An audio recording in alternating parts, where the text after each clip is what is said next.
कुछ नहीं होते।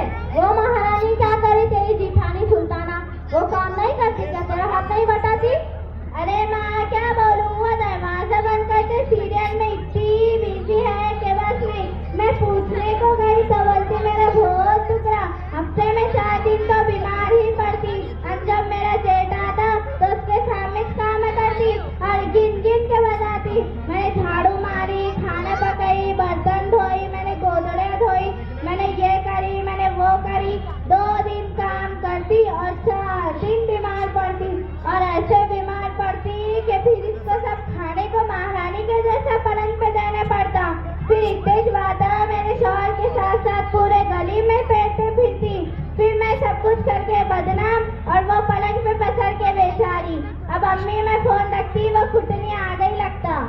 बाप रे बाप, केक के तो लगा रही फोन पे, और किसको लगा रही? मेरे को बहरेगिरी समझी क्या तूने? सब सुनी ना मैंने, जैसे कि मैं कुछ काबिज नहीं करती, बलजबरी का इल्जाम लगा रही। इतने भी झूठे बात नहीं करना, सब कुछ मेरा दिखता। तू क्या क्या करती बताओ कि फिर अब मैं क्यों झगड़े कर रहे हैं तुम दोनों की? पूरी गली में आवाज जा रही ना, सब कान लगा कर सुन रहे। तुम्हें तो कुछ शर्म आया है ही नहीं। ऐसा भी क्या हो गया जो पूरे घर को सर पर उठा कर रखा है? अम्मी पहले इससे शुरू करी, इसकी माँ को फोन पे बोलती मैं आई थी है, मैं कुछ नहीं करती, इससे मेरे शौहर को 1 के 2 लगा के देती, और बोलती मैं छोटी है, मैंने इसके मुंह को लगाने की क्रीम की बोतल चुराई, और मैं मेरे ससुराल से मेरे मायके में खाने का सामान भेजती। भुगतेंगे ना खुद, झूठे वादा करने वाला के मुंह में मट्टी पड़ा और उनका सत्यानाश हो जा। आने दो ना इनको, बोलती ना मैं। ओ भाभी कैसे वादा कर रहे हैं? मैंने कब बोली कि तुम्हारे मुंह में मट्टी पड़ो? इतने भी झूठे वादा नहीं करना, अल्लाह तौबा तौबा। अरे बस करो, खुदा रसूल का वास्ता बस करो। बच्चों पर क्या असर पड़ेगा? और सुल्ताना तू तो ज्यादा बातें कर रही। हाँ तुम भी मैं कुछ बोला, अम्मी तुम हमेशा रुखसाना की साइड लेती, बोलती ना मैं मेरे शौहर हूँ, तुम दोनों ने मिलके मेरे को मारे। हेलो अजी सुनते क्या? तुम पहले घर पे आओ, अब बस बात हो गया, मैं यहाँ नहीं रहती, मेरे को तो तुम अलग लेके रहो। मैं तो तुम्हारे अम्मी अप्पा को घर से निकालो, अब बस बहुत हो गया। अब रुखसाना ने मेरे को मारी, पूरा कल्ला सुझा दी, और तुम्हारे अम्मी ने तो खुदल खुदल के मारे, मेरे ऊपर जेवरात, छल्ले, गोटा चुराने के इल्जाम भी लगाए। तुमको मेरी जान की कसम, मेरे को अलग लेके रहते होंगे तो ठीक, नहीं तो मैं चली अपनी माँ के घर। क्या उदम मचा रहे बाबा? दोनों हाथ में फंसे हैं और बीच में मेरे को भी पीस रहे। मैं आलम बाजी को बोलने लगा थी जब सुधरेंगी।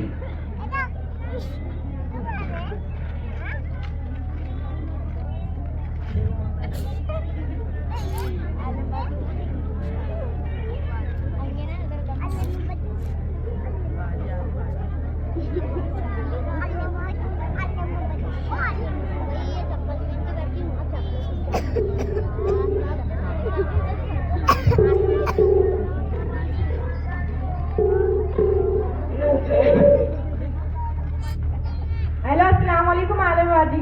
वालेकुम अस्सलाम वरहमतुल्लाहि वबरकातुहू। खाला कैसे याद किया? सब खैरियत तो है ना? क्या बताओ आलम बाजी, मुझे मेरे बच्चे सब बराबर है, मैं मेरा घर टूटे हुए नहीं देखना चाहती। तुम ऐसा कुछ करो वरना मैं टेंशन के मारे ही मर जाऊंगी। मेरे घर में झगड़े मेरे होते बावजूद एक घर में अलग अलग है। मेरे बच्चों में क्या हो गया है? एक दूसरे की शिकायत ही करे जा रहे हैं। मैं क्या करूँ आलम बाजी, मेरे कुछ समझ में नहीं आ रहा है। अल्लाह के वास्ते आओ, मेरे टूटते हुए घर को बचाओ। अरे खाला जान, आप अपनी बहुओं को हफ्ते वाले इज्तिमा में भेजती और घर में रोजाना किताब की तालीम करती थी तो ये नौबत नहीं आती थी। खैर अपनी बहुओं को जमा करो, मैं अभी आई।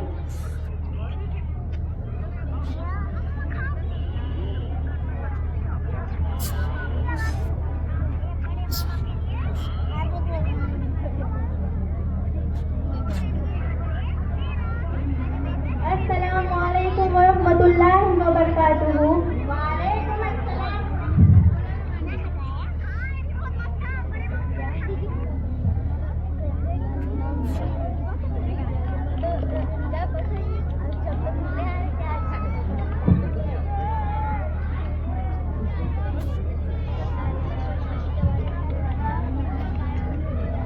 मुझे खाला जान ने तुम्हारे ताल्लुक से तमाम बातें बताई है।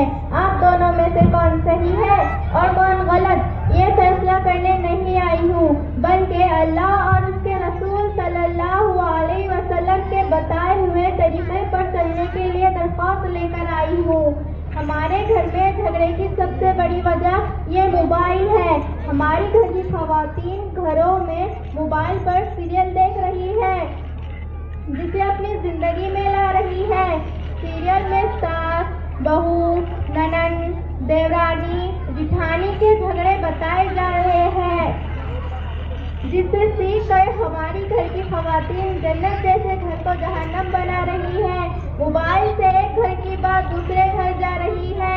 बेटी सुबह से लेकर शाम तक अपने ससुराल के तमाम बातें माँ को बता रही है, जिससे लोग एक दूसरे से नफरत कर रहे हैं और तलाक तक की नौबत आ रही है और दो खानदान आपस में टूट रहे हैं। अल्लाह ताला ने सूरह हुजरात में इरशाद फरमाया, या अय्युहल्लज़ीना आमनू इज्तनिबू कसीरम मिनज़्ज़न्न इन्न बअज़-ज़न्नि इस्मुन वला तजस्ससू वला यग़्तब बअज़ुकुम बअज़ा। ऐ ईमान वालों, बहुत से गुमानों से बचा करो, क्योंकि बाद गुमान गुनाह होते हैं। और किसी की तोहमत न लगो, जासूसी न करो और कोई किसी की ग़ीबत भी न किया करे। और हमारे घर की खवातीन अगर घर के कामों को नेकी समझकर करेंगी तो अल्लाह उसे जरूर अजर देगा। जैसे आप सल्लल्लाहु अलैहि वसल्लम ने फरमाया, अत्तुहुर शत्रुल ईमान, पाकियादा ईमान है।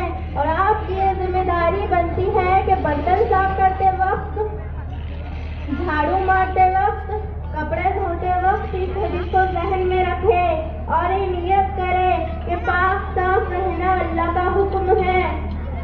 और अल्लाह के रसूल सल्लल्लाहु अलैहि वसल्लम हमें हुक्म दे रहे हैं कि आप अपने घर में आधा ईमान महफूज कर सकती है।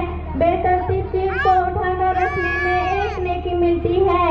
आपकी ये गलतफहमी है कि नेकी सिर्फ जानमाज बिछाकर जिक्र तिलावत करने का नाम नहीं। ननन भावा से मोहब्बत से बात करना भी नेकी है। देवरानी जिठानी का आपस में मोहब्बत से पेश आना भी नेकी है।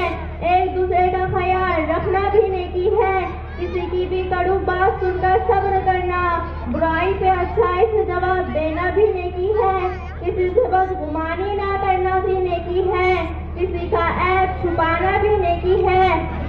और हमारे घर में मुंतखब आदीस की और फज़ाइल अमाल की किताब की तालीम करें, नमाज का एहतमाम करें, हर हफ्ते इज्तिमा का एहतमाम करें और हर महीने के पहले शनिचर को इसी स्कूल में बाजी का बयान होता है, इसमें भी शिरकत करें। और अल्लाह ताला से दुआ करें कि मोबाइल पर सीरियल देखने से अल्लाह ताला हमारी हिफाजत फरमाए, मोबाइल पर चुगली करने से अल्लाह ताला हमारी हिफाजत फरमाए, मोबाइल पर गीबत करने से अल्लाह ताला हमारी हिफाजत फरमाए। आमीन या रब्बल आलमीन।